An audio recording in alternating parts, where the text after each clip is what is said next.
Hello students, welcome to easy learning classes. I am your Jatin sir. तो आज के lecture में हम लोग पढ़ने वाले हैं elasticity of demand, chapter number 3, economics, standard 11th। ठीक है, one of the complicated topic.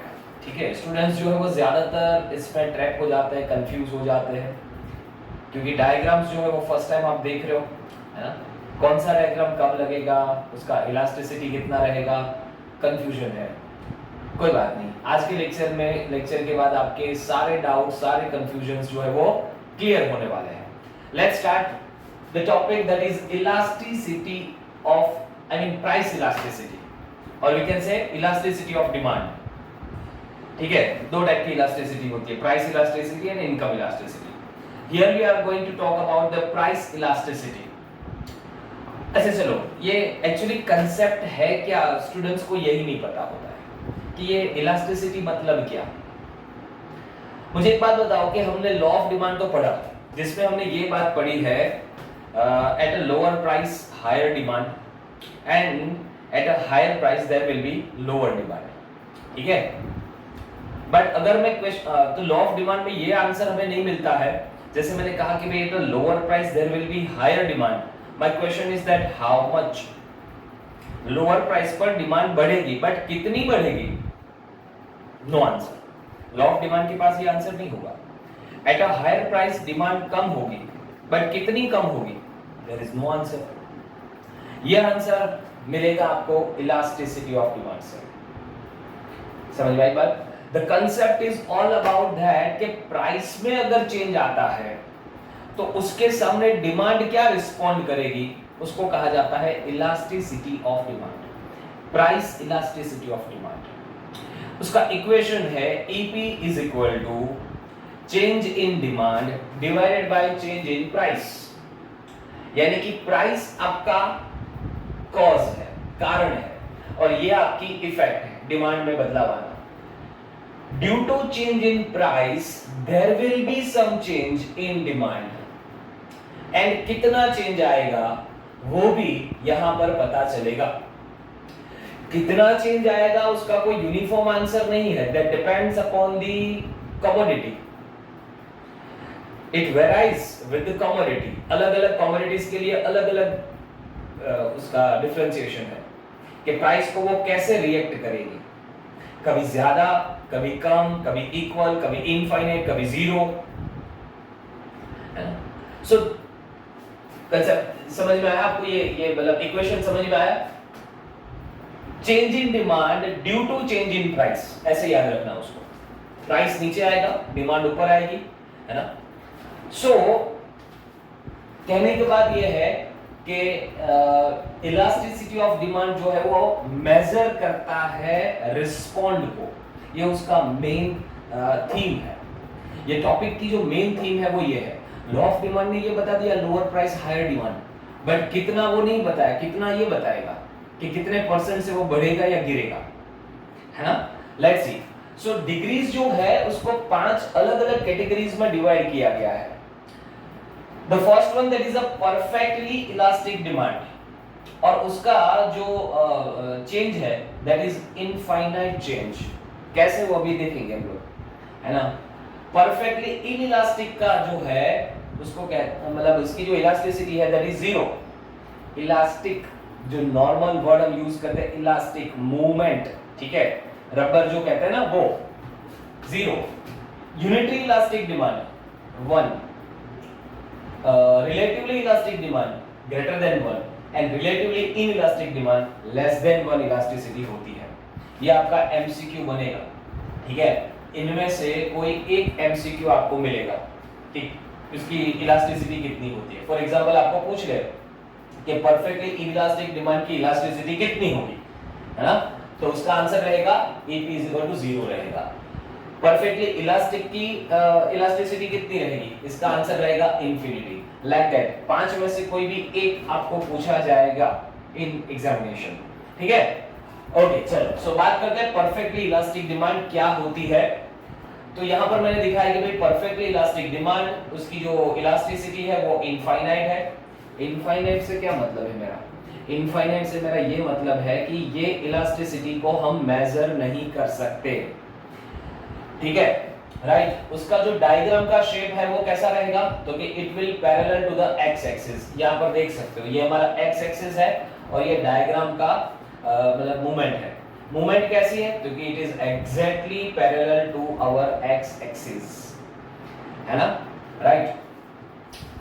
अच्छा चलो, ये अभी तक वो कंसेप्ट इतना क्लैरिटी नहीं मिला है ना, कि भाई परफेक्टली इलास्टिक डिमांड एक्चुअली होता क्या है और उसका डायग्राम ऐसा parallel to the X axis क्यों है।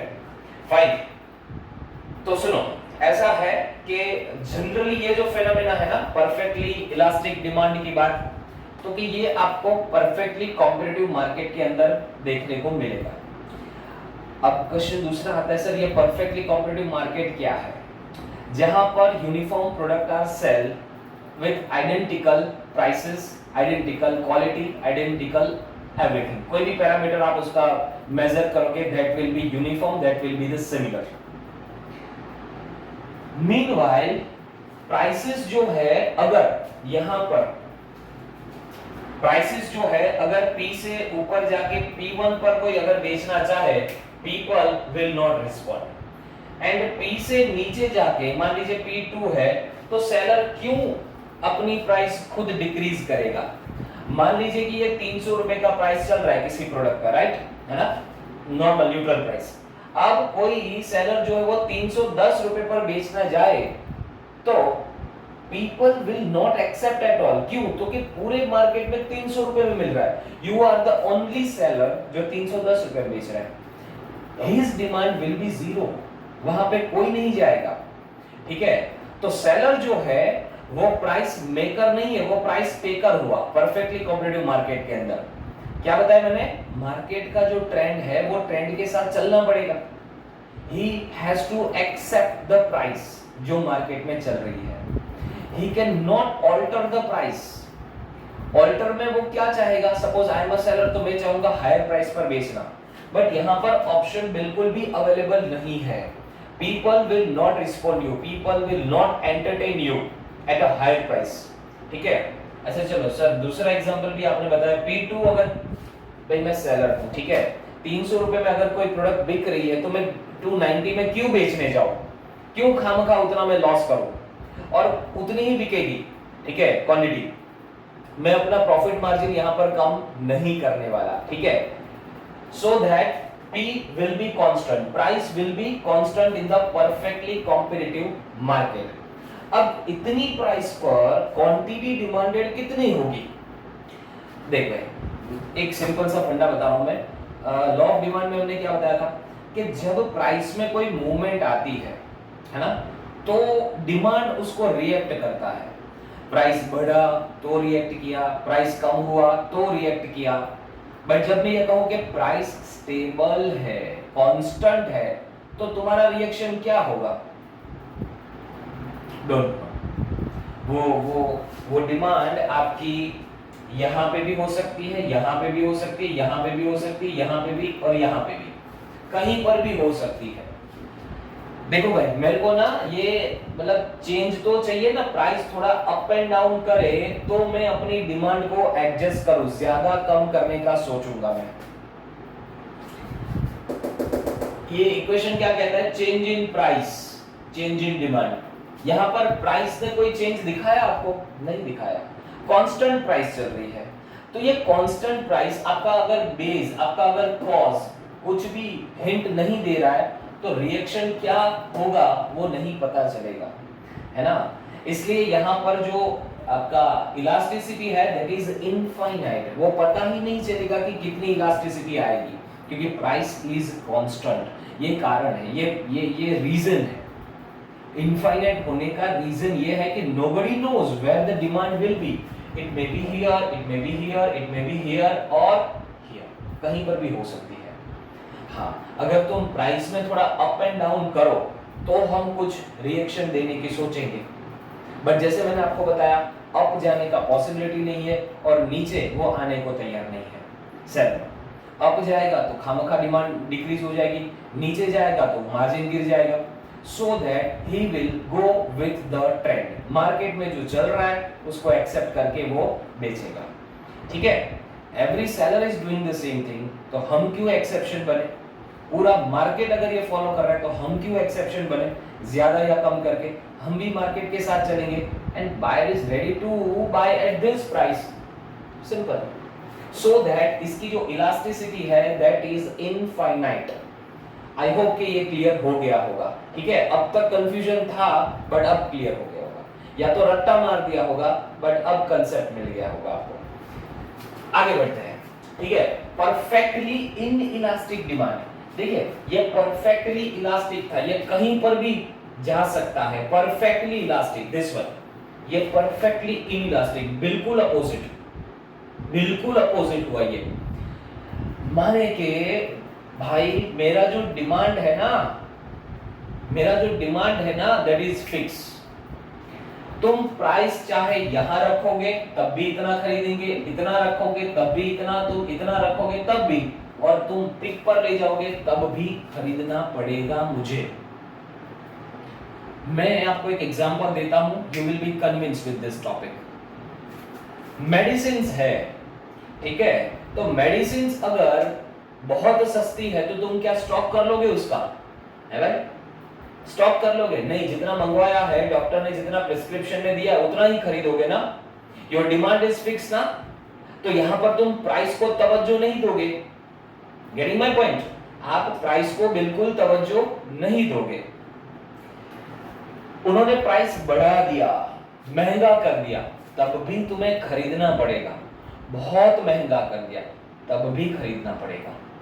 यानी कि प्राइस में बहुत बदलाव आ रहे हैं बट तुम्हारी डिमांड में बिल्कुल बदलाव नहीं आ रहा है। सॉल्ट की बात करें, नमक जो अपने खाने में डलता है, वो नमक की प्राइस चाहे इतनी यहां पर रखे तब भी मैं इतना खरीदूंगा, यहां पर लेकर आए तब भी इतना खरीदूंगा, और बहुत ऊपर ले जाए तब भी खरीदना पड़ेगा। That is our basic necessity.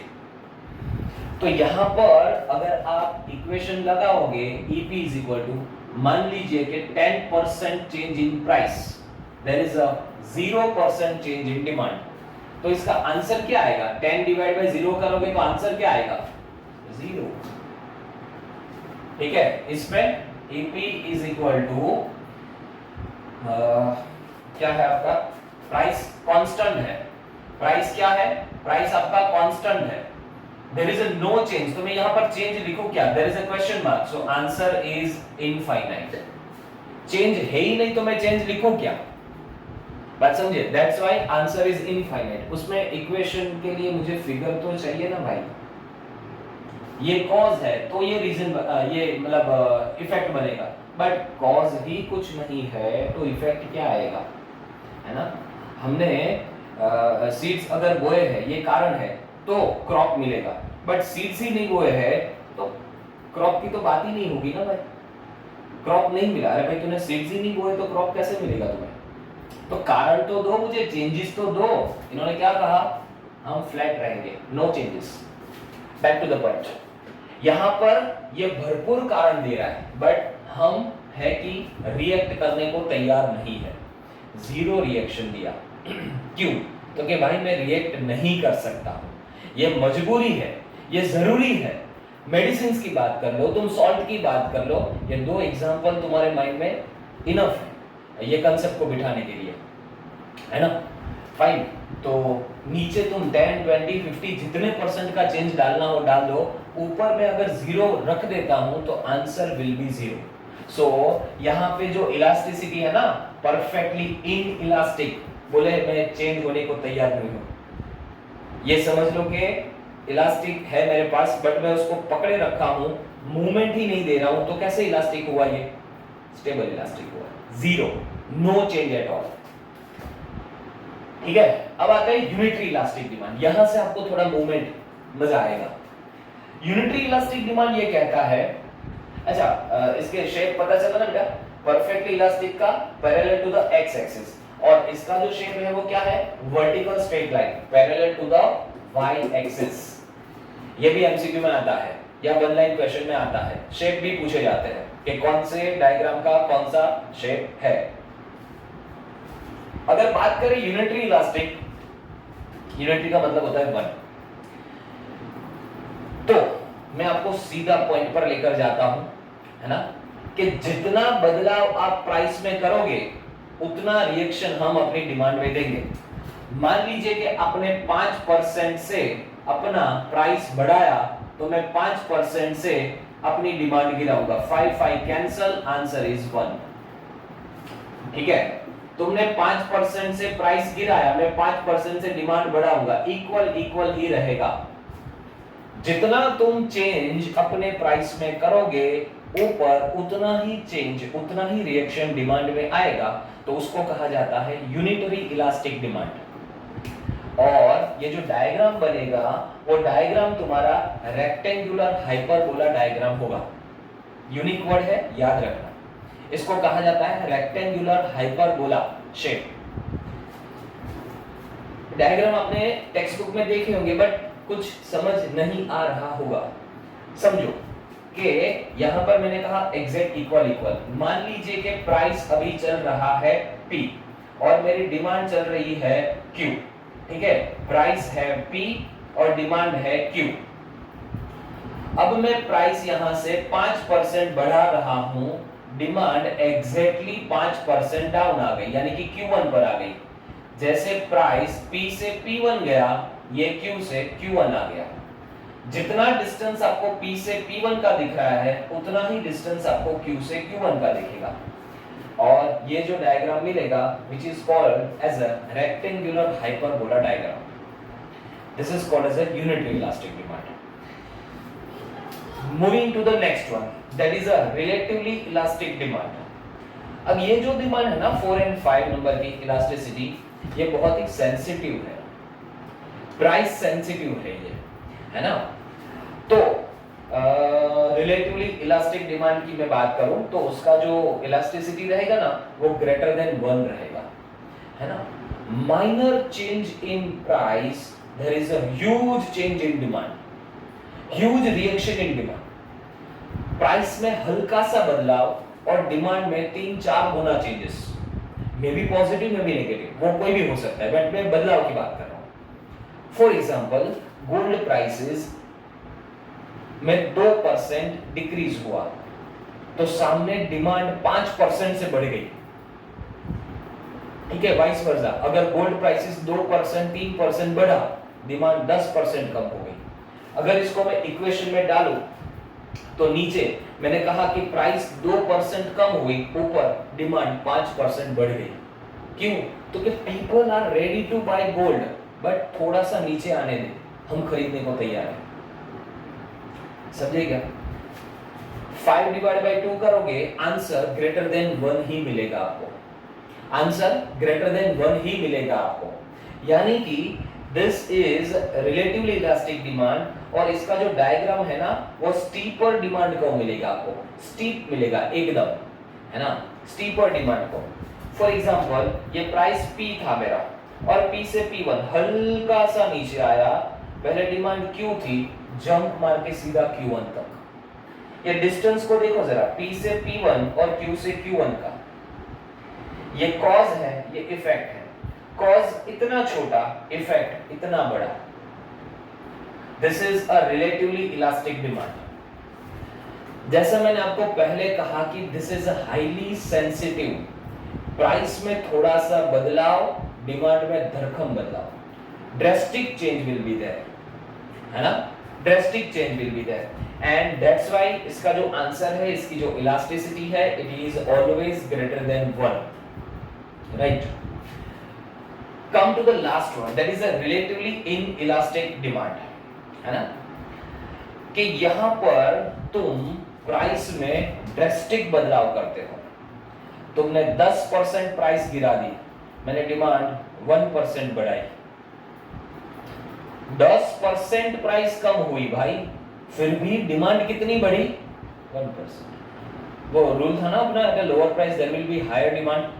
But मैंने आपको पहले कहा कि इट डिपेंड्स अपॉन कमोडिटी, कि कितना बदलाव आएगा वो कमोडिटी पर डिपेंड करता है।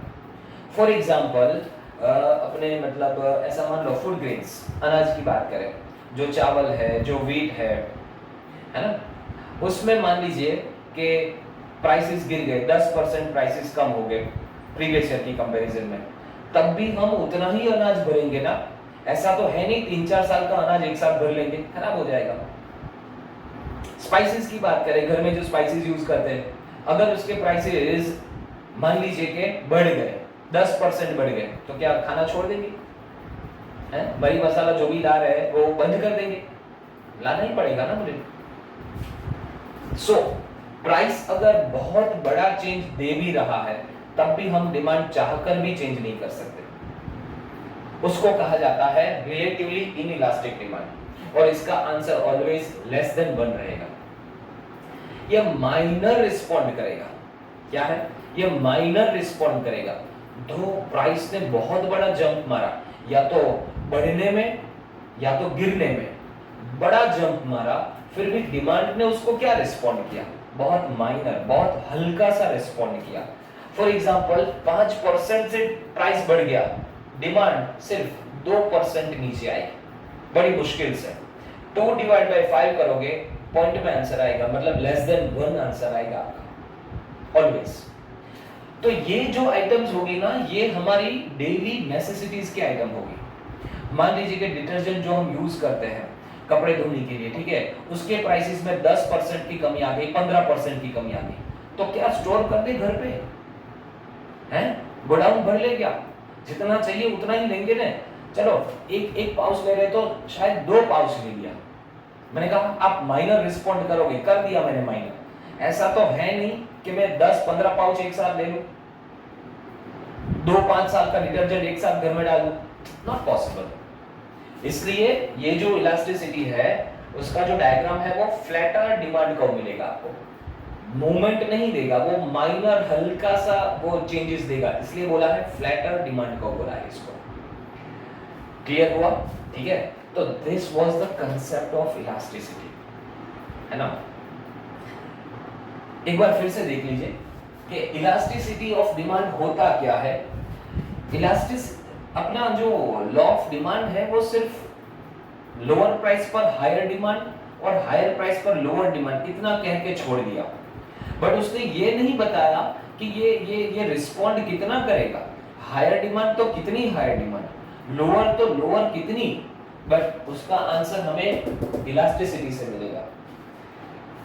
यहां पे भी आपको सिंगल लाइन में हम कोई आंसर नहीं कर सकते। क्यों? क्योंकि डिपेंड्स अपॉन कमोडिटी।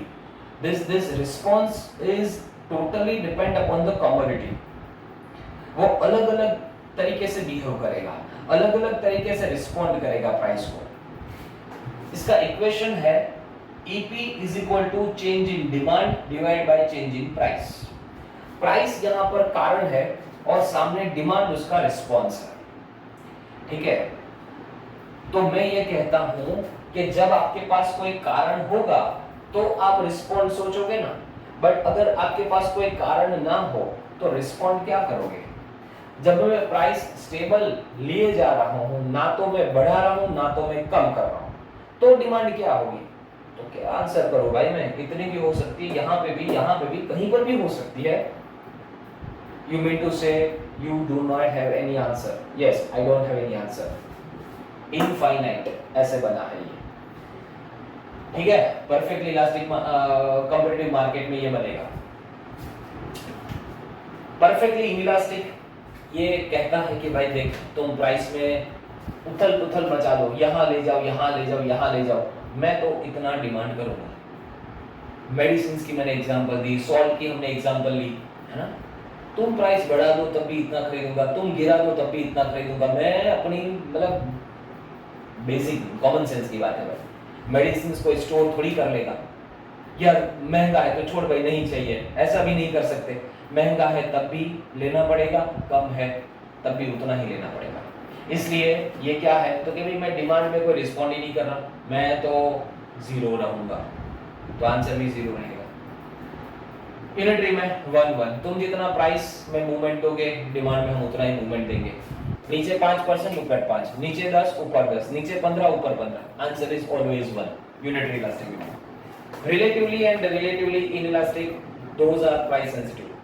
ये जो है ना, प्राइस में आप माइनर थोड़ा सा भी, है ना, अगर मन में सोचोगे भी प्राइस चेंज करने की, डिमांड में उससे पहले तो आपको बदलाव दे दिया होगा, मतलब काइंड ऑफ सेंसिटिविटी, है ना। जरा सा भी अफवाह भी आ गई, यार प्राइसेस है ना भाई गोल्ड के बढ़ने वाले हैं, खरीदना तो खरीद ले, बढ़ा भी नहीं तुमने तो खरीदना स्टार्ट कर लिया, लाइक दैट, कि अभी तो वो बात चल रही है और उससे पहले तुमने खरीदना स्टार्ट भी कर दिया। That much sensitivity steeper demand को, है ना। ऊपर का आंसर जो रहेगा डिमांड में वो बड़ा रहेगा, नीचे प्राइस में बदलाव छोटा रहेगा। और ये बिल्कुल अपोजिट, प्राइस में तुम खुदा खुद मचा दो, ठीक है, ऊपर नीचे हो जाओ, हम रिस्पॉन्ड हल्का सा करेंगे, माइनर सा करेंगे। क्यों? तो कि भाई हम जितना डिमांड होगी उतना खरीदेंगे। फुल ग्रेन की मैं बात लेकर, डिटर्जेंट की बात हमने ले ली, जरूरत के हिसाब से खरीदेंगे, है ना।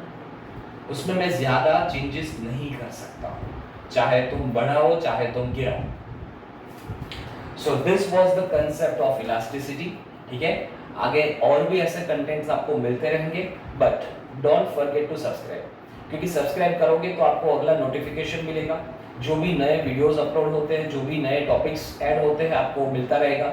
इंस्टाग्राम पर भी आपको नोटिफिकेशन मिलेगा ELC5_55 पर, और as well as easy learning classes YouTube channel पर भी मिलता रहेगा।